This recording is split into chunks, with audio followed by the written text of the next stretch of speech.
Mia Thermopolis is a 15-year-old introvert girl. She lives in a restored San Francisco firehouse with her painter mother. Because of her quiet nature, she isn't very popular at school, and is frequently bullied by Lana Thomas, a cheerleader.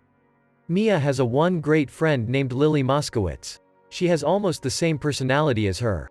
One of the popular guys named Josh Bryant is Mia's crush. But he is Lana's boyfriend. When she sees them kissing, she thinks of herself in Lana's shoes. Once Mia plays a debating battle against Josh. He makes bold points and everyone cheers for him, but when it's her turn, she stutters.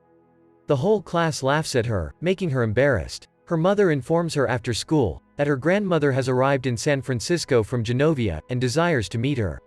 Mia is surprised as to why she suddenly wants to meet, since she has never cared to contact them before. She travels to the address the next day after school and finds herself in front of a magnificent mansion. A butler greets her and takes her to her grandma, Clarice Rinaldi. Mia's grandmother is disclosed to be the Queen of Genovia, a small European kingdom. She wanted to see Mia because she wanted to tell her that her father was the Crown Prince of Genovia. However, because of his recent death, she is now the next ruler of Genovia. Mia first doubts the elderly lady is joking. But when she realizes that she is genuine, she is totally stunned.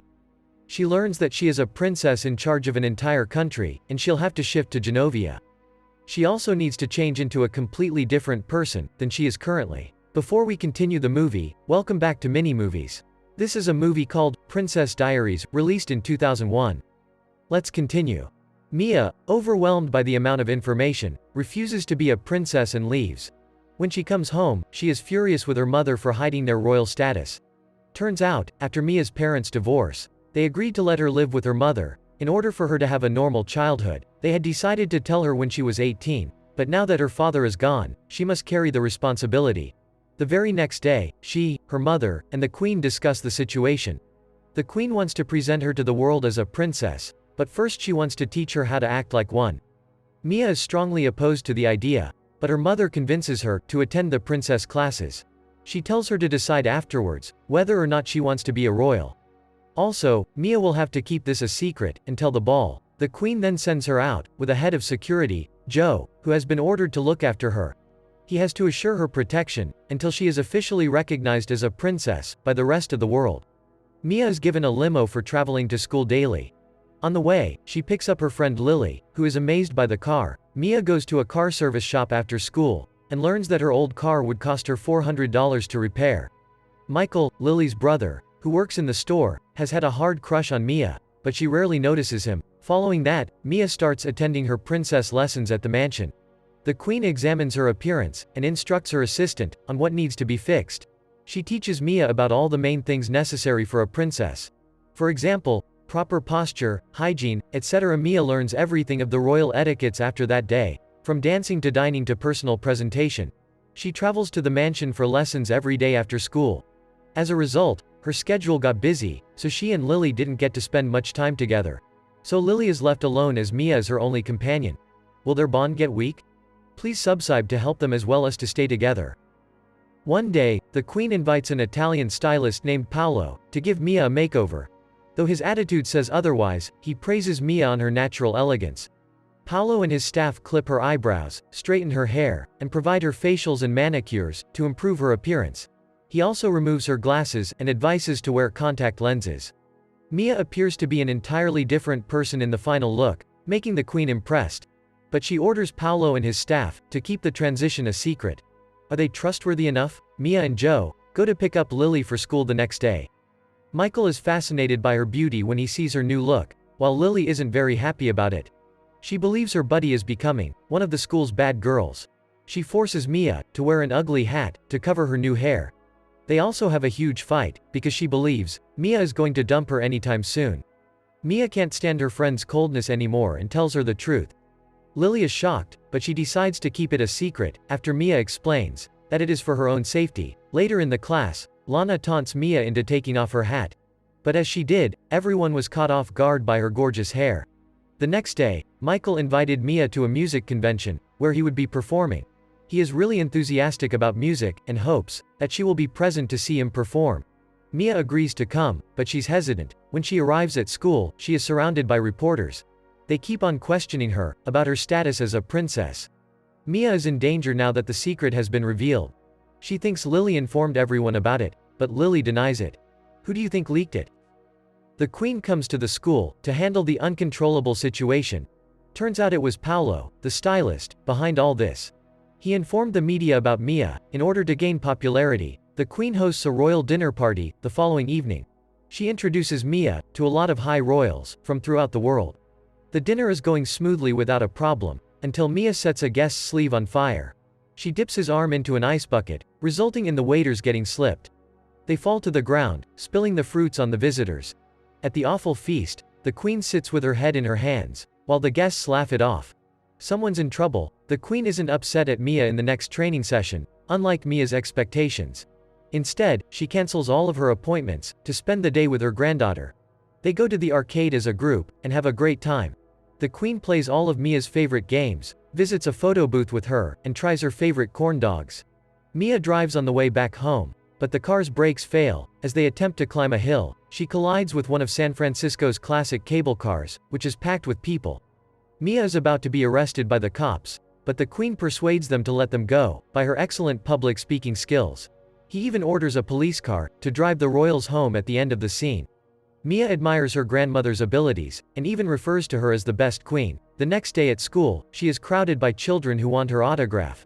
She was used to going unnoticed and invisible, but suddenly, she is the center of attention at school. Even Lana tries to be her friend to a reporter, in order to gain reputation. Josh, her longtime crush, asks her out to a beach party on Saturday, to which she agreed happily. But then, she expresses regret to Michael, that she can't come at the convention.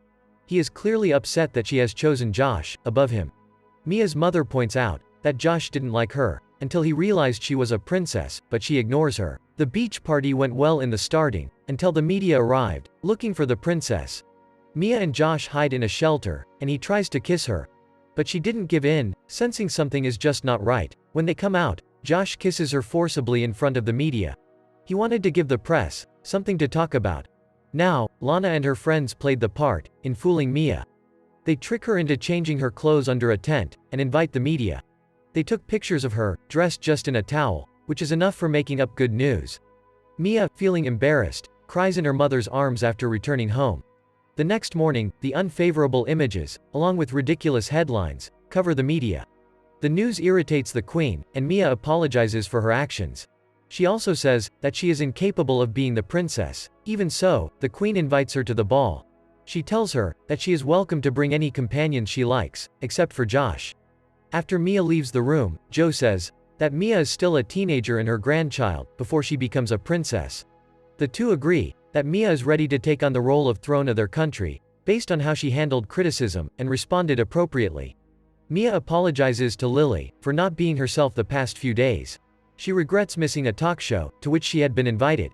They make up and plan to attend the ball together. Later in gym class, Josh makes fun of Mia, and she strikes him with a baseball. She also defeats him in a baseball game to teach him a lesson. Michael arrives at her house in the evening to deliver her car from the service, and Mia apologizes to him. She was sorry for not attending his concert and requested him to be her ball date. Michael was still hurt and denied her offer. He jokes that Josh might look better in a tuxedo. At school, Mia and her nerdy friend are having lunch together, when Lana and her friends make fun of them. Mia is fed up with the bullies now and takes action. She spills ice cream all over Lana's dress, shaming her in front of everyone. Later that day, the queen apologizes for being harsh with her. She invites her to give a speech to the guests at the ball to resign her title. She also gives Mia a diary that her father had prepared for her 16th birthday. Mia chooses to escape to Colorado when she leaves the mansion. She was fearful of disappointing the queen and the guests at the ball with her speech. She has chosen to take the easy way out because the responsibility is too much for her. Will she give up? Please like and subscribe to find out. After packing her things, she decides to read the letters from her father. He explains the role of courage for a royal in the letter. He also says that he loves both her mother and her a lot. His father's thoughts change Mia's mind, and she finally decides to attend the ball. She drives in the pouring rain, and unfortunately, her car breaks down. She was alone, because she had informed everyone she would attend the event personally. On the other side, Michael gets a pizza with the word, "sorry," scribbled on it. He realizes that Mia is making efforts for him, so he chooses to attend the ball. Back there, Just when Mia is about to give up, Joe arrives in the limo. At the ball, when the queen sees no sign of Mia, she starts her speech. But soon in the middle of the speech, Mia is standing at the door. She was soaked from head to toe, and ready to speak. As a result, the queen exits the stage, to make way for her. Mia stutters at first as usual, but then, she recalls her father's words. With confidence and courage, she then delivers a moving statement to the audience. She introduces herself as Princess of Genovia, and gets crowned in the end. The audience applauds for her. Then she gets dressed in a gorgeous gown, and dances with Michael. After the dance, they excuse themselves, and make their way to the garden. Michael finally confesses his feelings to her, and the two kiss. Later, Mia shifts to Genovia, to officially begin her responsibilities as a royal, with her mother. Michael and Lily are coming for summer break. The huge palace of the royals of Genovia is presented towards the end of the film. When a 6-year-old boy loses his family in an attack by Germans, he is rescued by the Russian army, and the 6-year-old boy becomes soldier. Wow, it's real story. Click on the video appearing on screen to watch this video as well. Thank you for watching.